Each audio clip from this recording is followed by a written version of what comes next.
মোহাম্মদ ফজলুর রহমানের বিরুদ্ধে আদালত অবমাননার একটা অভিযোগ এনেছি। একজন সিনিয়র আইনজীবী এবং বিএনপির চেয়ারপারসনের উপদেষ্টা চ্যানেল 24-এর একটি টক শোতে অংশগ্রহণ করেছেন এবং উনি বলছেন যে আমি শুরু থেকে বলছি, এখনও বলছি, যদি না বলে থাকি তাহলে ভুল বলেছি, সেটা হচ্ছে এই ট্রাইব্যুনালের জুরিসডিকশন আমি মানি না।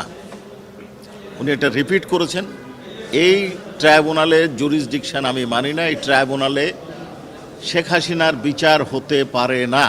শুধুমাত্র উনি শেখ হাসিনার বিচার প্রক্রিয়া নয়, উনি এই ট্রাইব্যুনালের সমস্ত বিচার প্রক্রিয়া নিয়ে প্রশ্ন তুলেছেন।